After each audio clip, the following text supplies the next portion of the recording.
जय माता दी। प्रिय भक्तों, जैसा देवी भागवत में कहा है कि कन्या पूजन किस वर्ष की कन्या होनी चाहिए और कन्या पूजन से हमें क्या फल मिलता है। यही प्रश्न जनमेजय जी ने व्यास जी से पूछा था कि नवरात्रि कैसे करनी चाहिए, कन्या की आयु कितनी होनी चाहिए। व्यास जी कहते हैं, श्रेणु राजन प्रवक्ष्यामि नवरात्र व्रतम शुभम शरत काले विशेषेण कर्तव्य विधि पूर्वकम, कि हमें विशेषकर विधि से ये कार्य करना चाहिए। एक पहले नवरात्रि एक कन्या का पूजन करें, दूसरे नवरात्र में 2 कन्याओं का पूजन करें, इसी तरह 9 दिन 9 कन्याओं का पूजन करें। कहते हैं कन्या की आयु 1 साल से ऊपर होनी चाहिए। और जो दूसरे वर्ष की जो कन्या होती है उसका नाम है कुमारी कन्या। उसका पूजन करने से हमारे शत्रु नाश होते हैं, जो शत्रु हैं शत्रुओं का नाश होता है। इसी तरह 3 वर्ष की जो कन्या है वह त्रिमूर्ति कही गई है, धन धान्य की प्राप्ति होती है और संतानों की वृद्धि होती है। 4 वर्ष की कन्या कल्याणी है।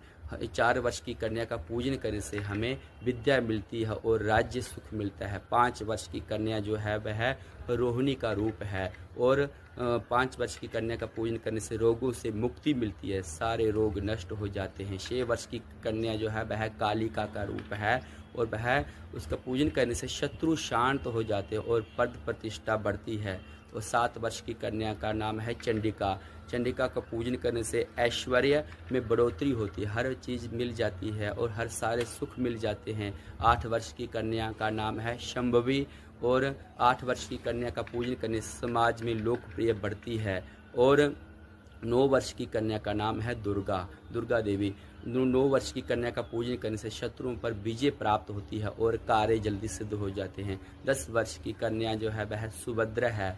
उस कन्या का पूजन करने से सभी मनोकामनाएं पूर्ण हो जाती हैं। इसलिए कहा है कि 1 वर्ष से ऊपर उम्र होनी चाहिए कन्या की और 10 वर्ष से ज़्यादा उम्र नहीं होनी चाहिए कन्या की। ऐसे कन्या का पूजन करने से हमें सब कुछ प्राप्ति सब कुछ मिल जाता है। जयकारा श्री राम वाली बात बोल सच्चे दरबार।